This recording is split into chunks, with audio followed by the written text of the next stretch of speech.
Hi, welcome to another Sandwich Chamber Spotlight. My name is Jay Patikas and the Executive Director of the Sandwich Chamber. Today we are here with Alante Realtor, Katie Roy. How you doing, Katie? Good, how are you? Thanks for having me. No, thanks for coming on. We wanted to get a little bit into the history of Alante, and I know you guys are based in Plymouth. Sure. But you are a Sandwich resident, Sandwich mom, volunteer for the community. We'll get into that a little bit later, but talk to me a little bit about the history. Sure. So Alante was started in 2013 by Susanna Murphy, and she was with another brokerage and saw a need for clients as far as she just saw a different need and decided to branch out and go out on her own. And I joined them a year later and have been this will be my third year with them. And it's a great company. It's a small boutique company, and we are trying to break into the Cape market.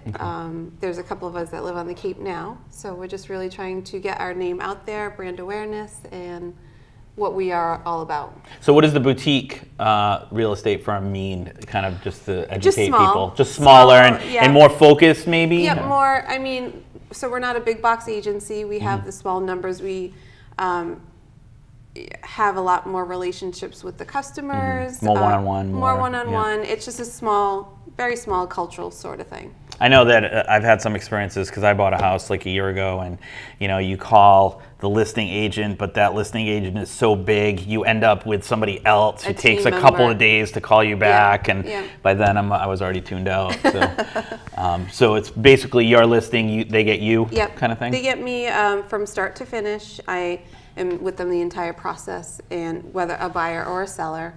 And we do have some support staff as far as marketing, but other than that, it is me and the prospective client. Okay. And what is your territory? Does it matter, or is it? Different schools of thought. I live in Sandwich, so ideally I would like to stay in Sandwich, but I cover mostly South Shore, Massachusetts, and Upper Cape. Okay. Okay, and I wanted to get a little bit into your history because I know that people usually look to realtors. They want to see kind of their impact on the community, and I know you have a pretty extensive history of giving back. You have 2 children in the Sandwich school system. I do have 2 boys. They're in the 4th and 3rd grade, and I volunteer with the PTA as much as I possibly can, So I try to do that, and I try to just be active with their sports.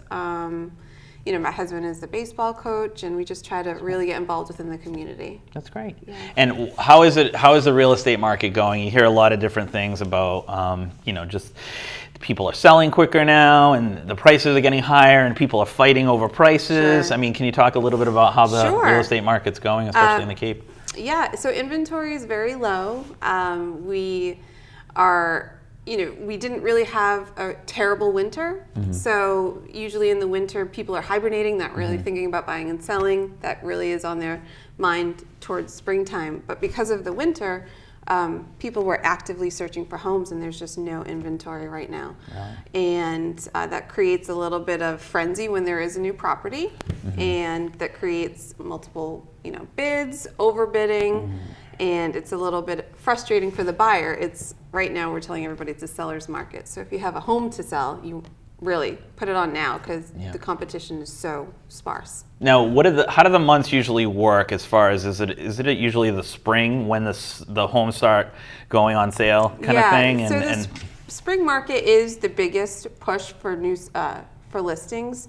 We see a push in the fall as well. Okay. But typically, people who are looking for a new home, if they want to get into a new home, especially for families before the start of the new school year. So if you can get your home on the market in March, be into the home by June, you'll have the summer to enjoy. However, people are also selling for different reasons. It's not necessarily families trying to get in for the next school year. Just before the holidays, whichever you celebrate, but before the holidays, people aren't thinking about buying or selling. And then the new year, new home, new transition, that kind of sort of vibe gets people wanting to get in a new home or leave or relocate. And the prices are still, they must be creeping up now with the demand of... because there is such low inventory that it creates a little bit of, you can test the market a little bit, raise the bar a little bit. Obviously, everything is numbers driven, so it's based on the comps that have sold.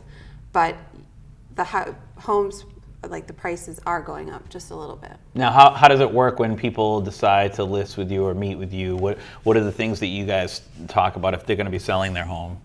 So we basically, my first goal is just to get in the house and take a look at the home, see what the motivation factor is, how much do they really want to sell, and then we just go through the process. I, find out about them, the home. And you do the other side too, right? If Yeah, people are looking. Yeah. Right now, most of my clients are buyers. I would like. So that's tough. It is tough. My buyers were, it's very much a hurry up and wait process. You get out, see a home, and then you wait, just hoping that your bid gets accepted. Is it more like bid wars Yeah. now? That's gotta be tough for people. I 'Cause tell- it's like if a house is listed for 300,000 and you put an offer for 300, you think you're good, and then 305, 310, or. And unfortunately, I tell it's never a position that I want to put my buyers in to be like, hey, you see a house you like. If you really like it, it's not going, and it's competitively priced. It's not going to be on the market in a week. So put your best foot forward. If that means going a little bit over, you might have to do that. And I say to them, I'm sorry, I don't want to be putting you in this position, but. Now, how's the financing aspect of it going? Is it loosened a little bit since the big crash, or? Oh, it's tightened up. It's still tight? Yeah, it's real tight, which it should be. Yeah, it should be. I mean, I was just wondering because I think it was too tight. Yes. I think once everything crashed, and I got that too. But I'm just wondering. I mean, with us, the financial part was fine, but I'm just wondering as far as the Cape-wide stuff. Like, Sure. I mean, there's definitely, different mortgage lenders have their own and brokers have their own programs, but there are great programs for first-time home buyers that. Specifically, the USDA loan is 100% financing, or if you're a veteran or active military, the VA loan, and then you have FHA, which is 3.5% down. So there are some good first-time home buyers programs, and then I know that different housing authorities. There's one in Hyannis, excuse me, and I believe there's one in Plymouth. They do offer first-time home programs that offer some sort of assistance with mass housing. that's cool. And a lot of people don't know about that, and they should, because that's a big help. I know it was when I bought my first house. Yeah. So take me through, all right, so somebody is looking to sell their house. Give me some, advice on what you would say if I came to you and said, hey, I own a house in Sandwich and I'd like to sell it. What would you? So yeah, I would, like I said, go to the house, take a look at it, and then sit with you and show you the comps. What's around that? Yep. What has sold? I break it down by what has sold exactly like your home, whether it be 3 beds, 2 baths, square footage. Do it by that within a radius, and then I compare it against the entire town, and say, well, if your house was in this neighborhood, it might sell for a little bit more or less, and then we kind of generate the price that way. We look at price per square foot, and then we also then look at what is actively on the market. For somebody who is trying to sell their house, my preference is to either be right with your competition or slightly under, because you want your house to sell faster. Right. So we talk about that and the different strategies of how we market it. And then by the time, my goal is I meet with you about a month before you're ready to sell your home. Okay. It takes me about 2 weeks to pre-market the property. And the goal is by the time we have the open house, it sells. Okay. Doesn't always happen that way, but that's the goal. And from the selling, from the buying aspect, it must cause more stress for you than ever now. So if you have a couple that's looking for a house and you're helping them out, and like something gets listed, you've got to go as quick as possible. So you got to drop your personal everything and life go. to just like, we got to check out this house, make an offer if you like it. I mean, it must get stressful. It does. Obviously, one of the biggest components, or one of the biggest, what's the word I'm looking for? Our core values at Alante is work-life balance, right? Okay. So we're that's very important to us. So having this sort of frenzy market right now kind of It's tough. offsets the work-life Yep. balance. But if there's a property that comes on the market, and typically, agents talk amongst ourselves and be like, hey, this property's coming on. So we try to, give a little bit of a buzz. But the property comes on, my buyer wants to see it.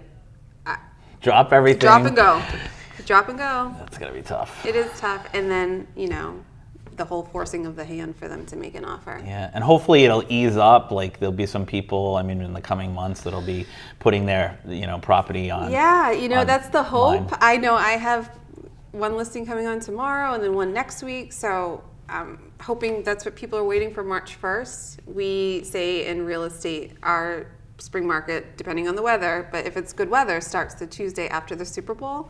Don't ask me why, it's just historically that's what it is. So if March 1st is like kind of D-Day, for sake of a better word, for real estate, what about the fall? Because this video will run all the time. So what Yeah. about the fall months if people are watching this, like say in the summer or Yeah, fall months? so March, April, May, busy, busy, busy. Yeah. June, July, people aren't really thinking about it. August, no way. Everybody's on vacation, gearing up for the school year. September and October pick up a little bit, not necessarily as much as the spring market.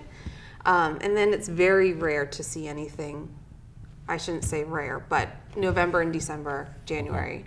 And it's weather contingent though, Yeah, too. oh yeah. You got a blizzard 2 years ago when you had blizzard after blizzard after blizzard. Our spring market didn't start till like May 1st, Yeah. Yeah. So it was a frenzy May, June, July. Anything else that you would like to give people an idea of, what you bring to the table, what you would be the, Alante's vision that would help them kind of make, because there's a lot of choices for realtors. Sure. So I want to make sure that we get your message out. I like the boutique aspect of it, and the personal treatment, and not calling an agent who's going to give, these people to 3 other people to deal with. Yeah, I mean, I get it. There are a lot of options. And I always, all of my clients that when I first meet them, I always tell them, talk to at least 3 people. When you go to get an estimate for your house or anything, talk to 3 people. Because at the end of the day, it's not about the transaction, it's how you connect with somebody. And I pride myself on being, great communicator, and I handhold you the entire process, and once it closes, like you're my peep, and I don't ever leave you. We become, it's a relational thing. That's how I differentiate myself. As the company, we are just probably one of the best technological real estate companies that I've seen out there so far. Explain that. What do you mean? Yeah, we're just we have such a great presence everywhere on the internet. You should be right now at this day and age, whether you love it or not. You have to have such a social media presence. Well, it's changed the real estate industry too. I mean, people are seeing 18 pictures of a house now, so they almost are there before they even get there. Yeah, and our company is nationally recognized. We just got awarded the #1 luxury. I don't want to mess up the title. We did a commercial for one of our properties, and we won the award for whatever organization it was, and I apologize for not remembering it, but a national award. That's great. Yeah, so we really know what we're doing when it comes to marketing and pricing. And I would just recommend to anybody that you really find out about the person's history. I know experience is a huge factor, so make sure you're working with somebody, if they don't know what they're doing, that their company as a whole has a great presence in the community. Well, and we also have a realtor that lives in Sandwich, has children in Sandwich, and gives back to the town, which is important too, I think, for a lot of people to understand where the realtors are coming from. It's not like, you're just getting the paycheck and moving on. You actually live here, so your best interests are in this town. Yeah, it's great. I love the town of Sandwich, and I have clients that are, if it all comes together, we'll be buying a house in Sandwich next month, and nothing but great things to say about the town. Okay. Awesome. And if people wanted to get in touch with you, how would they do that? I know the website is atlantarealestate.com? It's katie.alantehomes.com. Okay. But my phone number, can I give out my phone number? Yeah. It's 508-776-4662. Okay. Yeah. Well, thank you. Yeah, no Again, problem. we are here Thanks with for Katie Roy, having me. Alante Realty, and out of Plymouth, but Yeah. Sandwich resident, giving Sandwich back. So thank you very much, Katie. Thank you. Great. And have a great day. Thank you.